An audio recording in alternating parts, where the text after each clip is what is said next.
오늘은 복음과 충돌하는 세상이라는 제목의 말씀으로 하나님께서 우리 공동체에게 은혜 베풀어 주실 줄 믿습니다. 아멘. 한 주간도 평안하셨습니까?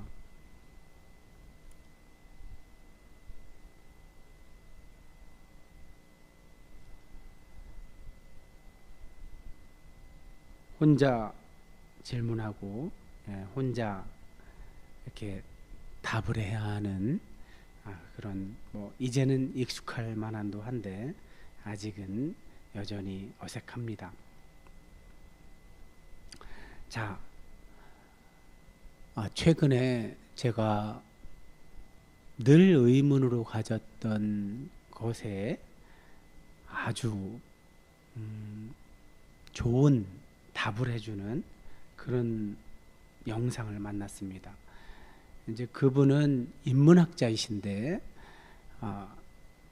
대학교 교수직을 생각보다 일찍 은퇴하시고, 사실은 대학 교수직은 보장된 직업 아닙니까? 그리고 일정 기간을 채우면 또 노후까지 보장되고 그럴 텐데 그런 것들을 과감하게 벗어 던지고 대한민국의 미래 세대를 위해서 어떤 후원하시는 든든한 분이 계셔서 이분이 이제 전략적으로 그런 미래 인재를 양성하는 그런 곳을 운영하고 계시는 분이에요. 그런데 이분이 이제 영상을 일정 분량의 영상을 이렇게 정기적으로 올리시는데 너무나 제가 궁금해했던 부분을 잘 요약해서 이렇게 영상으로 해주셔서 제가 이 시간에 그걸 다 소개하기는 너무 시간이 많이 소요되기 때문에 아주 짧게만 여러분께 말씀드리고 오늘 말씀으로 들어가려고 합니다. 제가 늘 의문을 가졌던 것이 무엇인지는 여러분이 잘 아시잖아요. 어째서 안다고 하면서 그 알미 왜 우리들의 삶에서 실천이 안 되는지, 이 믿음과 알매의 어떤 관계, 이런 것들에 대한 부분인데 이 부분을 너무나도 멋지게 잘 정리를 해주셨어요. 그 중에서 딱 한 부분만 이렇게 현미경으로 보듯이 제가 소개를 드리자면, 알고 있는 바, 사람이 알고 있는 바를 실천하기 위해서는 필수적으로 거쳐야 하는 조건이 있다고 합니다. 그것은 뭐냐 하면 우리가 이렇게 성경을 읽고 또는 누군가가 성경을 해석해 주거나 설명해 주는 것을 듣고 우리 안에 그 말씀이 그 말씀이었어 하고 이렇게 객관적인 지식이 우리 안에 이렇게 쌓여요. 여기까지, 요 상태는 사실 정보입니다. 정보. 그냥 이런 어떤 객관적인 그러니까 우리가 흔히 말하는 지식이라고 하는 것이 단순히 나와 분리된 상태로 정보로만 남아있는 상태에서는 실천으로 이어질 수가 없다는 겁니다. 이 객관적인 소위 말해서 지식이라는 것이 실천으로 이어지기 위해서는 나하고 그 정보가 심리적인 일체를 이루어야 한다는 겁니다.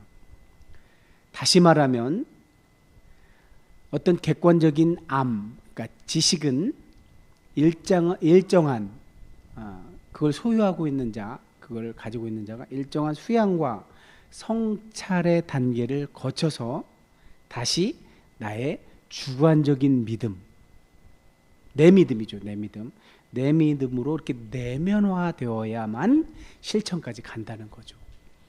자, 이렇게 짧게 여러분 듣고서는 단번에 이해하고 또 이걸 실천까지 가기가 쉽지 않을 거예요. 그죠? 그래서 제가 시간을 내서 뭐 칼럼 시간이라도 따로 할애를 해서 이 부분을 좀 집중적으로 조명을 하려고 그래요. 왜냐하면 이건 진짜 너무나 중요한 내용이잖아요. 그죠?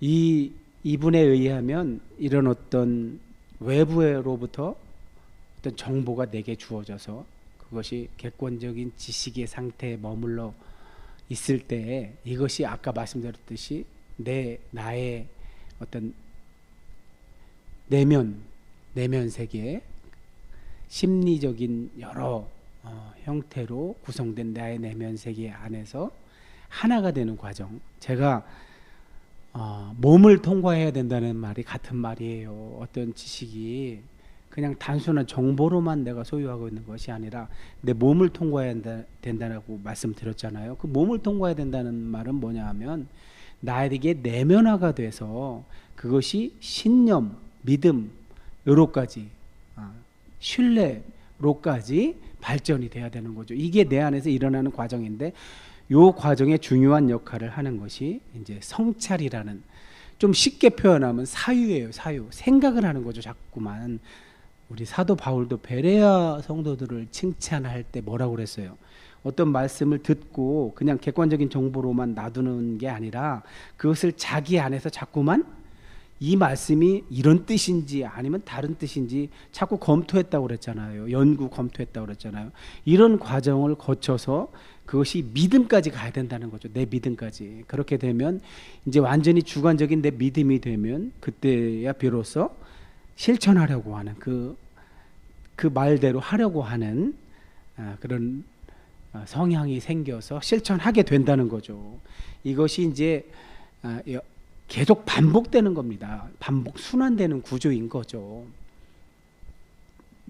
자, 이게 이제 길어지면 우리가 이제 오늘 들을 말씀이 또 상대적으로 분량이 줄어드니까 여기까지 하고, 어찌되었든 이 말씀을 잘 방금 들려드린 이 말씀, 어떻게 해야 내가 들은 말씀을 그냥 객관적인 정보로만 갖고 있지 않고 실천하며 살까를 잘 염두에 두고 생각해 하고 계시면 제가 요거를 따로 시간을 할애해서 요 부분만 전문적으로 다시 여러분이 이해하기 좋게 설명해 드리도록 하겠습니다. 자, 이 일이 있은 후에 여기서 이 일이라는 것은 뭘까요? 우리가 사도행전 하다가 이제 에베소에서 바울이 워낙 오래 사역을 했잖아요. 처음에 회당에 가서 3개월 있다가 이제 회당에서 유대인들이 멀리 배척하자 이제 두란노 서원이라는 곳에 가서 남들은 일하고 쉬는 시간에 바울은 쉬지 않고, 남들 일할 때 자신은 일하고, 남들 쉴 때 두란노 서원이라는 곳에서 하나님 나라 복음을 강론했다고 하잖아요. 약 우리 한반도 남북한만한 크기의 소아시아 속주, 로마의 속주인 곳에서 그 중에 가장 큰 도시인 에베소라는 곳에서 무려 2년 동안을 그렇게 강론할 때 그 아시아 지역에 있는 여러 도시들에서 바울의 그런 강론을 에베소에 들렸다가 듣고 간 사람들이 자기가 사는 곳에 교회를 개척하고, 그 빌레몬서 우리가 은혜 받을 때도 말씀드렸잖아요. 그 빌레몬이라는 사람도 교회를 위해서 자기 집을 내준 사람이라고. 거기가 어디 교회예요? 골로새 교회. 에바브라라는 사람이 사실은 에베소에서 바울의 제자가 되었다가 이제 자기 고향에 돌아가서 그 빌레몬이라는 사람의 집을 교회로 삼아서 그곳에 골로새 교회가 세워진 거였잖아요. 그죠?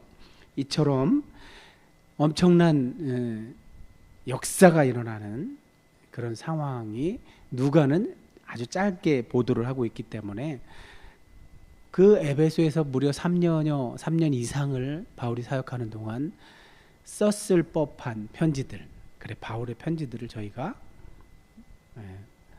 좀 살펴보느라고 시간이 걸렸죠. 그래서 여기서 이 일 후에 하면 이제는 그 일이 뭐였더라?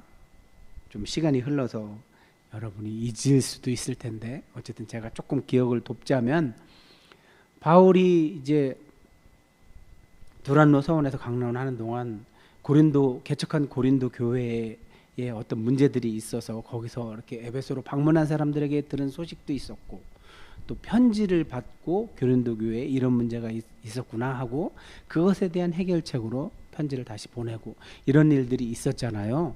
그러면서 어쨌든 에베소에서의 바울의 하나님 나라 전파 사역은 굉장히, 우리 20절이 말씀하는 것처럼 주의 말씀이 힘이 있어 흥왕하여 세력을 얻으리라. 그 말씀으로 우리가 사도행전 19장 20절이 바쳤잖아요. 그 이야기 속에는 뭐가 있었어요? 에베소에는 그런 어떤 주술적인 무속적인 어떤 문화가 굉장히 흥행하고 있었다고 했잖아요.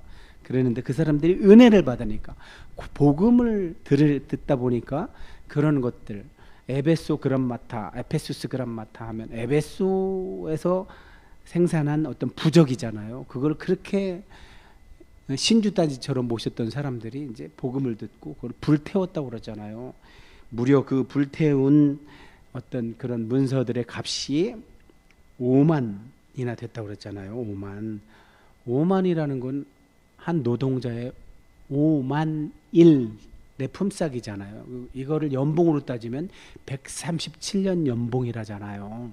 그러니 얼마나 많은 사람들이 정말 결단을 한 거예요. 그죠?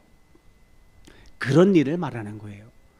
바울이 엄청나게 그 두란노 서원에서 사역했을 때 하나님께서 거기에 힘을 실어 주셔서, 한마디로 말씀이 흥왕하여 세력을 얻었을 때 그런 일이 일어났고, 그 일이 있은 후에 이제 바울은 이제 3년이 거의 다 돼가잖아요. 그죠?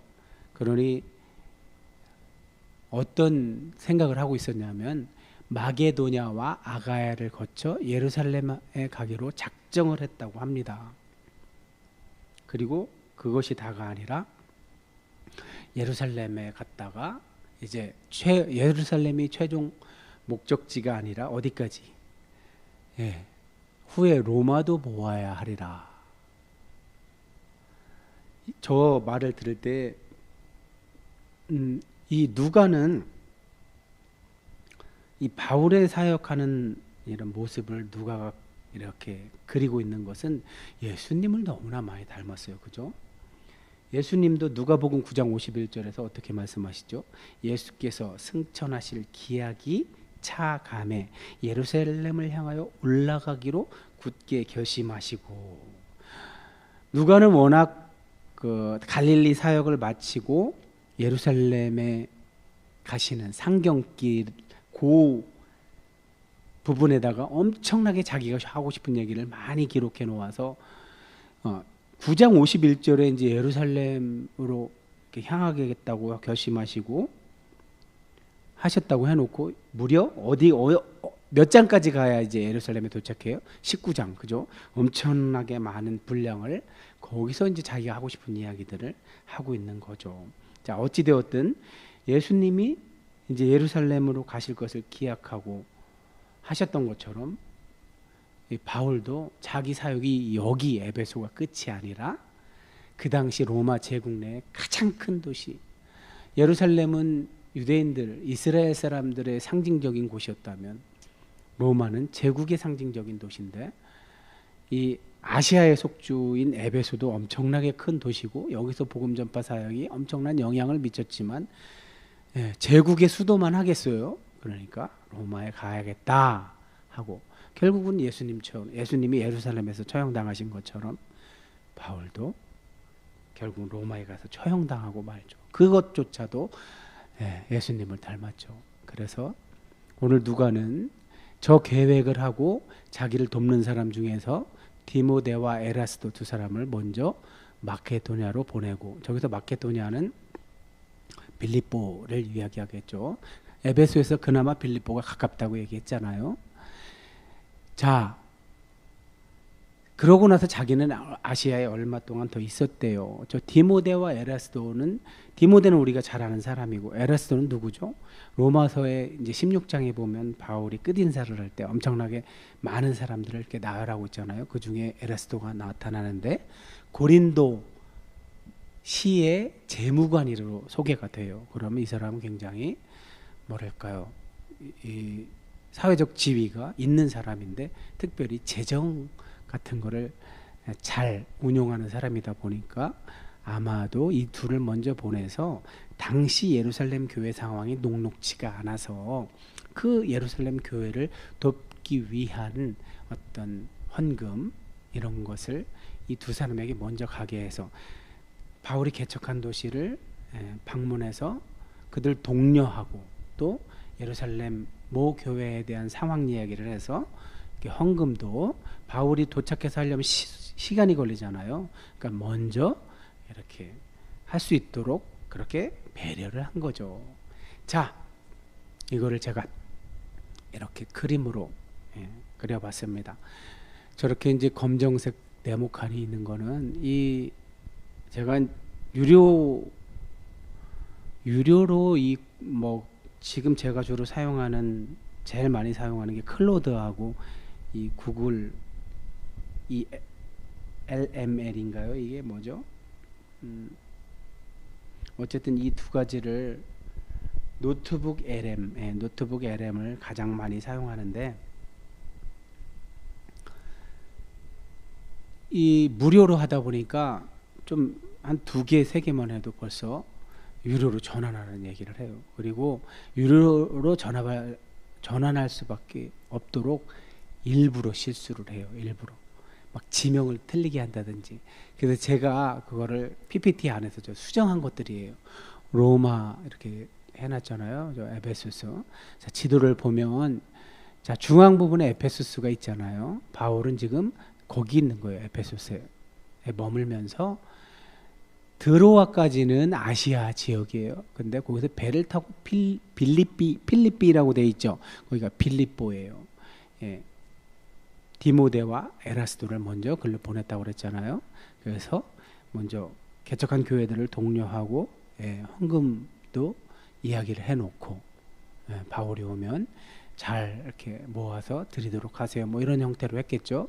그래서 빌립보 갔다가 배를 타고 고린도로 왔다기보다는 아마 이제 데살로니카나 암비볼리, 아볼로니아, 데살로니카 또 베레아 이런 2차 선교여행 때 개척한 곳들이 있으니까 아마 두루두루 들러서 아무래도 바쁘면 들리지 못하고 해로를 통해서 더 빨리 갔을 수도 있겠죠.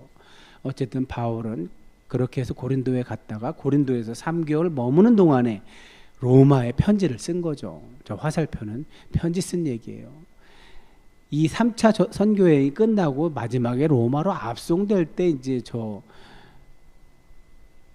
루트도 아니죠. 예. 바다로 길로 가죠. 나중에 압송될 때.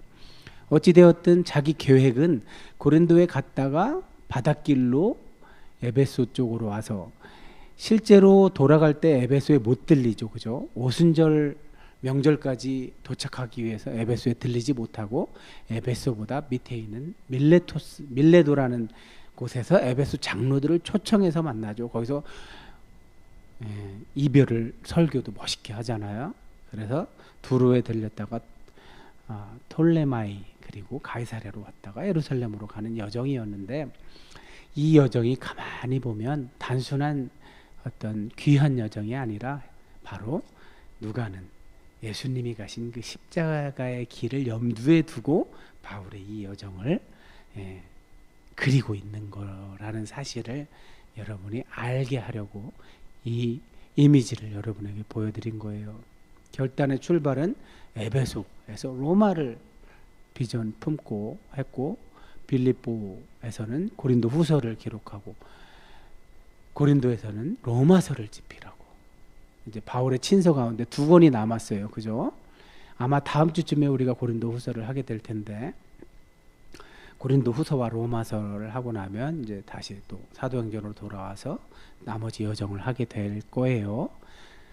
자, 그때쯤 돼요. 이제 바울이 디모데와 에라스도를 먼저 보내서 예루살렘 모교회를 도울 수 있는 그런 헌금을 모금하게 하고 또 교회 어떤 상황도 살펴보고 여러 가지 먼저 하라고 보내놓고 자기는 남아 있었을 때 어떤 소동이 있었다고 합니다. 아마도 이 소동 때문에 바울이 이제 서둘러서 빌립보로 가지 않았을까 이런 생각을 하게 됩니다.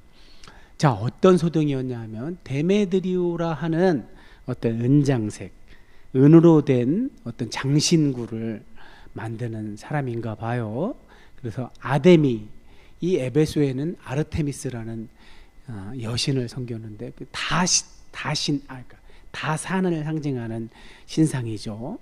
그 모형을 만들어서 거기서 일하는 사람들에게 적지 않은 수입을 제공하는, 그러니까 저 데메드리오가 하는 역할은 그런 어떤 수공업 조합의 조합장 정도 되나 봐요. 그죠?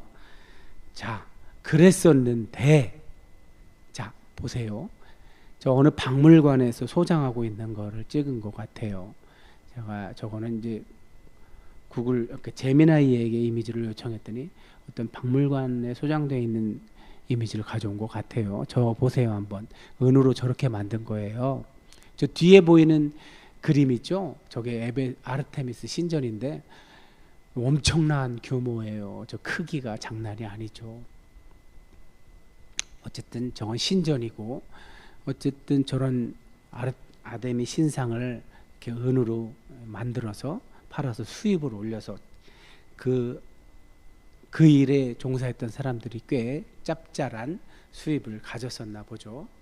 자, 어찌되었든 그 데메드리오라는 그런 은장색이 뭐 조합장인지 어쨌든지 은장색이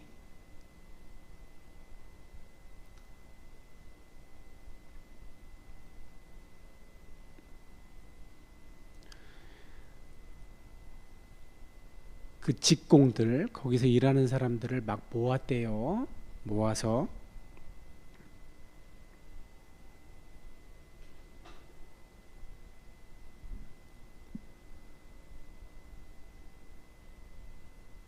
이런 말을 했대요. 여러분도 잘 알지만 우리의 어떤 이런 풍족한 생활이 이 덕분인데, 이 바울이라고 하는 거 보니까 바울이 참 에베소에서 진짜 열심히 사역한 것 같아요. 그죠? 이 바울이 에베소뿐 아니라 전 아시아를 통하여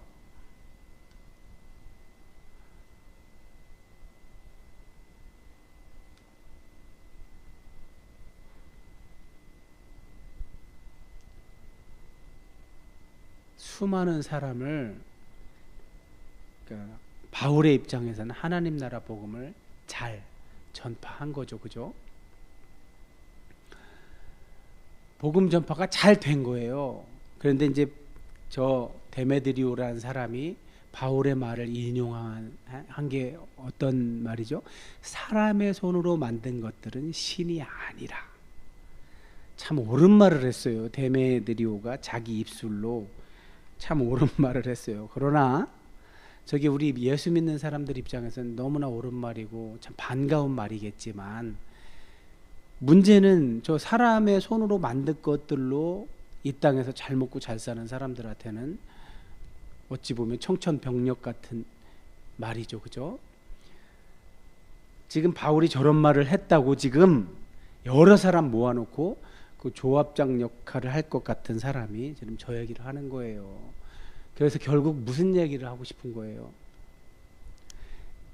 당신들도 보지 않았느냐? 바울이라는 사람이 우리가 듣지도 보지도 못했던 그런 어떤 새로운 종교를 퍼뜨려서 지금 우리가 하고 있는 이 잘 되는 이 영업을 위험하게, 그러니까 소득을 유지하지 보전하지 못할 수도 있게 만들었다. 지금 그 얘기를 하고 있는 거예요. 그뿐만 아니라 이제 그 제일 중요한 건 그거죠. 자기들의 소득이 줄어들든지 사라지든지 하는, 그게 사실은 제일 중요한 얘기인데, 그것만 하기에는 이제 선동하기에 어떤 효과가 크지 않으니까 이 사람이 거기에 더 얹어서 야, 우리가 모시는 신전, 아까 그 엄청난 규모라고 그랬잖아요. 저기 세계 7대 불가사의라고 할 정도로 저걸 사람이 진 게 맞아 해서 에베소 사람들은 저거는 사람이 진 게 아니라 제우스 신이 선물한 거다라고 얘기할 정도로 엄청나게 규모가 큰 그런 신전인데, 저 신전도 무시당하게 되고 온 아시아와 천하가 위하는 그런 가치가 떨어진다 이거예요. 자기들이 섬기는 그 신의 가치가. 그러자 이제 그 말을 들었던 사람들이 분노가 아주 화가 잔뜩 나서 이제 소위 말해서 선동이 된 거예요. 선동이. 그도다 에베소 사람의 아데미여 하고 온 시내가 요란했다고 합니다. 그러자 이제 누군가는 이제 마녀 사냥을 해야 되겠죠. 마녀 사냥. 이 집 사람이 이렇게 집단이 되면 뭐 그 유명한 한 이미 100 몇십 년 전에 군중 심리에 대해서 아주 좋은 책을 쓴 사람이 있어요. 귀스타브 르봉이라는 프랑스 의사이자 뭐 심리학자이자 뭐 여러 가지 직업을 가진 프랑스 사람들은 그런 것 같아요. 철학자가 자기 좁고 깊은 지식이 아니라 넓고 방대한 지식을 소유한 어떤 지식인들이 참 많았던 것 같아요. 프랑스는. 어쨌든 이 사람이 군중심리라는 책을 썼는데 그 책이 굉장히 르몽드지에서 뭐 20위권 안에 드는 책이라고 합니다. 어쨌든 히틀러나 뭐 무솔리니 이런 전체주의 이 지도자들이 그 책을 참고했다고 할 정도니까. 자, 그래서 이 개인일 때는 아주 이성적인 사람도 저렇게 집단이 되면 변한다고 합니다. 이성이 언제 그랬냐는 듯이 사라진다고 합니다. 이것에 대해서 이렇게 과학적으로 또 분석한 최근에 어떤 글이 하나 있는데, 뇌과학이 밝혀낸 어떤 동조의 심리학이라는 제목으로 짧게 소개해드리면, 자, 사람들이 이렇게 군중 속에 있을 때는 전두엽, 우리 뇌에 있는 전두엽의 활동이 줄어든다고 합니다. 그러나 반대로 군중에 맞설 때, 어떤 소수 혹은 혼자 가서 군중에 맞설 때는 반대로 편도체가 크게 활성화된다고 합니다. 그래서 혼자가 다수와 맞설 때 우리의 뇌가 위험으로 인식한다는 거예요. 우리의 DNA 속에 그게 있다는 거예요. 원시 시대에 이만큼 과학기술 문명이 발전하지 않았었을 원시 시대에는 우리가 포식자들과 싸워야 했잖아요, 인류가. 그랬을 때 무리에서 혼자 떨어져 있으면 얼마나 위험해요. 뭐 사자나 호랑이 이런 것도 어떻게 이기겠어요, 그죠? 함께 집단으로 있을 때 그게 가능한 거죠. 자, 그때 이미 어떤 DNA 속에서 이런 어떤 습성이 이렇게 무의식에 정착돼 있는 거죠. 그 귀스타프 르봉이라는 사람이 위대했던 건 프로이트라는 무의식을 연구한 대가가 나타나기도 전에 이미 그런 걸 알고 있었던 거예요. 자, 어쨌든 군중 속에서 어떤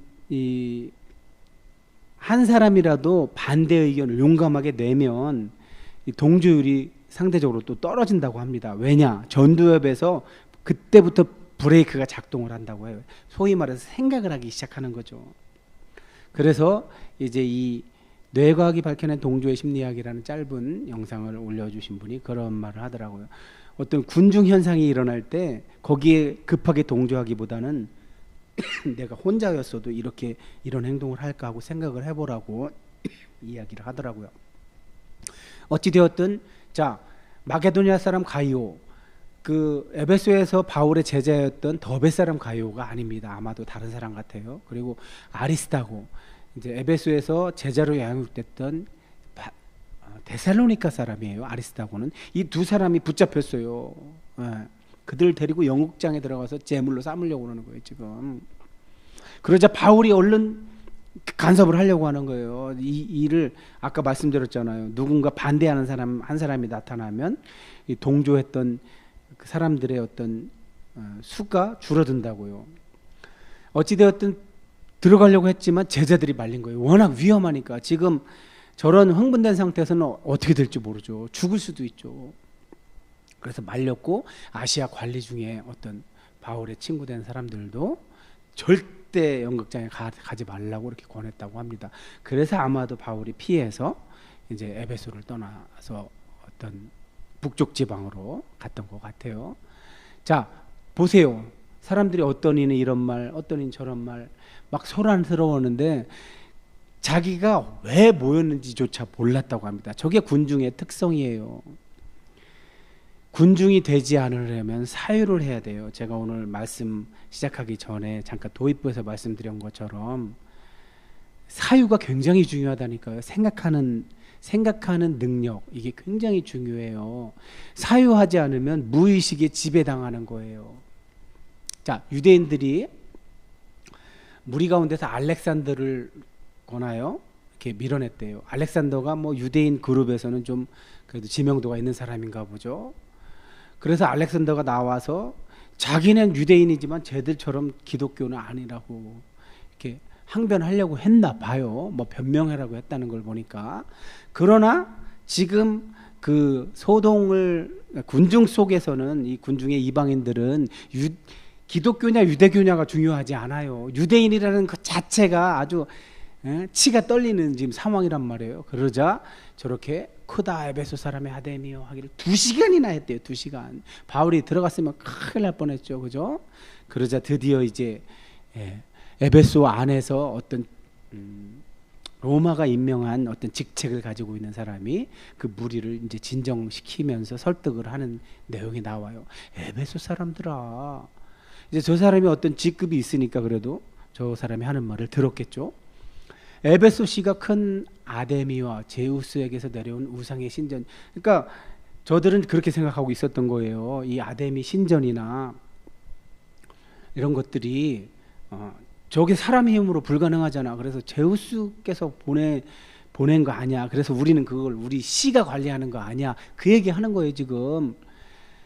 자, 그거 누가 몰라. 다 알고 있으니까 흥분하지 말고 경솔히 행동해서 괜히 로마 당국에 찍히지 말고 좀 가만히 있어봐 하고 나서 이제 차분하게 지금 상황을 정리하고 있는 거예요. 자, 저 기독교 그리스도인이라는 자들이 어떤 신전에서 물건을 훔친 것도 아니고 또 그 대놓고 뭐 아데미 여신을 비방한 것도 아니잖아. 근데 니네가 붙잡아 왔잖아. 만일 저들이 어떤 잘못이 있어서 그들을 고발하려고 하면 정식 재판을 거쳐야지. 여기 로마에서 파견한 총독들도 있으니까 정식으로 하란 말이야. 그렇게 정식으로 절차를 밟아서 고소를 해. 이제 그 얘기를 하는 거죠. 그리고 또 그 외에 원하는 것이 있으면 또 민회라는 것도 있지 않느냐, 이렇게 이야기를 하고 있는 거예요. 그래서 이제 마지막으로 이 사람이 한 말은 역시 세상은 결국은 2000년 전 저 때나 지금이나 사실 가장 저들이 복음을 수용하는데 가장 큰 장벽은 뭘까요? 복음과 충돌하는 가장 핵심은 뭘까요? 자, 그 얘기를 지금 서기장이라는 사람이 하는 거예요. 아무 까닭도 없는 이 일에 우리가 소요 사건으로 조금 무슨 잠시만요. 책망받을 위험이 있고 또 우리는 이 불법 집회에 관하여 보고할 자료가 없다. 그러니까 이것이 어떤 커다란 문제가 돼서 로마에 보고할 정도까지 됐을 때 만약에 이게 합법적이지 않은 불법 집회인데 이것이 허가 없이 이런 일이 이루어진 사실이 로마 당국에 발각되게 되면, 알려지게 되면 어떻게 되겠습니까? 여러분, 그동안 우리 에베소시가 누렸던 이 자치시로서의 특권을 다 상실하고 로마가 직접적으로 우리 도시를 통치하려고 하지 않겠습니까? 그렇게 되면 어떻게 되겠습니까? 지금까지 우리가 누렸던 이 재정적인 여러 가지 지위, 이런 것들을 다 잃을 거 아닙니까? 그 얘기예요. 지금 서기장이 이제 이렇게 흥분되어 있던 군중들을 차분하게 요목조목 논리적으로 설득하면서 가장 중요한 부분을 건드린 거예요. 그게 뭐라고요? 가장 중요한 부분이 먹고 사는 문제.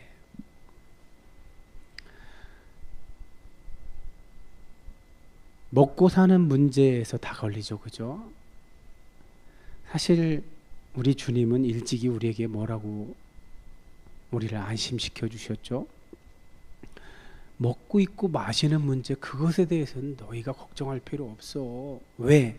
하늘에 계신 아버지께서 너희에게 그런 것이 필요하다는 것을 다 알아. 그러니 하늘에 계신 아버지라는 말 자체도 사실은 굉장히 언밸런스한 거죠. 예. 신의 아들이라고 표현하고 계신 거니까 진짜 엄청난 정체성인 거죠. 그죠? 공중의 새도 입히시고, 예. 저 들의 풀조차 먹이시는, 공중의 새도 먹이시고 풀조차 입히시는 그 하나님, 그 너희 하늘 아버지께서 너희가 먹어야 되고 입어야 되고 마셔야 될 거 모르겠냐? 그러니 그런 걱정하지 말고 너희는 먼저 그의 나라와 그의 의를 구하라. 예수님은 그렇게 말씀하셨죠. 복음의 정수죠, 정수. 바울은 이 복음을 전하고 다닌 거고, 그랬는데 이 복음이 뭐와 충돌해요? 저렇게 이 땅에 사는 동안 먹고 입고 마실 것, 생존이죠, 생존. 생존이 위협을 받으니까 저렇게 강하게 복음과 충돌할 수 있는 거죠. 자, 여러분, 우리 믿는 자들도 생존의 위협을 당하곤 하죠. 그죠? 그럴 때 우리가 그 생존의 위협 앞에서 그걸 극복하고 그걸 위협으로 받아들이지 않고 당당하게 저 사도 바울처럼, 사도 바울이 양육한 에베소의 제자들처럼 사도 바울의 복음을 듣고 하나님 나라 복음, 십자가 복음을 수용한 사람들이 저런 세상과 충돌할 때 붙들 수 있었던 것이 뭐라고요? 먹고 입고 마실 것은 하나님께서 다 알고 계시고 예비하고 계시고 쓸 것 미리 다 준비하고 계시니 너희는 그런 거 염려하지 말고 먼저 그의 나라와 그의 의를 구하라. 오늘 이 말씀을 드리고 말씀 마치겠습니다.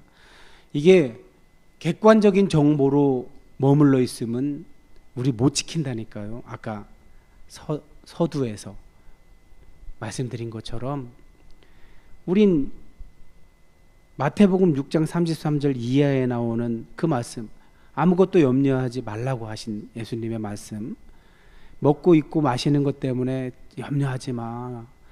그런 사소한 것들로, 물론 예수님은 사소하다고 이야기하지 않았죠. 왜냐하면 예수님도 팔레스타인 땅에 계실 때 그 당시 소외되고 배제된 자들과 먹었어요, 입었어요, 마셨어요. 그걸 무시하지 않아요, 예수님도. 그러나 그보다 더 중요한 실체가 있다는 것을 말씀하시는 거잖아요. 그것이 뭐라고요? 하나님 나라와 하나님의 의. 요거 풀어드리고 마치겠습니다, 오늘. 자, 우리 복음을 맛보고 누리고 전하는 자들이 세상과 충돌할 때, 세상이 세상의 논리로 우리를 핍박하고 박해할 때 우리가 그들과 같은 방법으로 맞서 싸우라고 예수님은 말씀하지 않으셨어요. 오히려 그보다는 저들은 먹고 입고 마실 것 때문에 너희를 핍박하니 너희가 거기 넘어가서 저들과 같은 이유로 방법으로 싸우지 말고 너희는 먼저 하나님 나라와 그의 의를 구해. 너희 먹고 입고 마실 것은 하나님이 다 준비해 주셨어. 이게 예수님이 제공하신 정답인데, 이걸 그냥 객관적인 정보가 아니라 제가 저의 주관적인 어떤 내면화시킨 대로 여러분에게 풀어서 다시 말씀드리자면, 하나님의 의는, 하나님의 나라가 먼저죠. 나라라는 건 그분의 다스림을 받아라, 통치를 말하는 거예요. 나라, 통치, 왕, 이건 동의어들이에요. 같은 의미를 가진 말들이란 말이에요. 그러니까 너희는 세상 통치 받지 말고 하나님 다스림을 받아, 하나님의 통치를 받아, 그 얘기고. 그럼 의는, 그의 의, 하나님의 의는 뭘까요? 이건 제가 누누이 여러분에게 말씀드렸지만 그건 죄의 반대말이에요. 죄라는 것은 하나님에게서 떨어진 상태. 그럼 의는 하나님과 붙어있는 상태. 요한복음 15장 포도나무 가지가 나무에 붙어있는 것처럼, 요한복음 10장 33절 아버지와 내가 하나인 것처럼 저들도 우리와 하나가 돼요. 삼위일체의 근거죠. 그러니까 의라는, 하나님의 의라는 것은 예수 그리스도를 통해 우리와 합치신 그 일이 하나님의 의예요. 의의 상태인 거예요. 그게 히브리어로는 치닥하고, 헬라어, 이 신약을 기록한 언어로는 디카요 슈네인 거예요. 그 반대가 죄고요. 하나님과 벌어진 것, 예수 그리스도 안에 있지 아니한 게 죄예요. 이렇게 이해를 하셔야 된다고요. 여러분도 저처럼 객관적인 정보를 내 지식으로 가지시려면 내 안에서 내면화되어야 돼요. 그래야만 내가 이제 믿음이 생겨요. 그 믿음도 사실은 근거가 예수님의 믿음이, 우리가 성령으로 거듭났기 때문에 예수님의 믿음이 우리 안에 들어와서 그 믿음이 사실은 촉발되는 거죠. 발생이 돼서 자꾸만 우리가 살아있는 지식을 축적해 나가면서 믿음이 더욱 강해지는 거죠. 우리의 믿음을 촉발시킨 것은 예수님이시지만 그 성령으로 거듭난 자가 예수님의 장성한 분량, 그리스도의 장성한 분량으로 성화되어가는 과정에서 우리가 객관적인 지식이 우리의 주관적인 산지식이 되는 경험을 통해서 자꾸만 이 순환 과정, 반복되는 과정을 통해서 믿음이 더욱 견고해지게 되는 거죠. 그렇게 되어야만 세상과 충돌할 때, 세상이 세상의 논리로 우리를 공격해 올 때 같이 맞받아치는 것이 아니라 우리는 복음의 원리로, 우리가 맛본 그 하나님 나라의 맛으로 그들을 상대하게 될 수 있다는 것, 그거 명심하라고 오늘 이 말씀을 주신 줄 믿습니다. 기도하겠습니다. 고맙고 감사하신 아버지,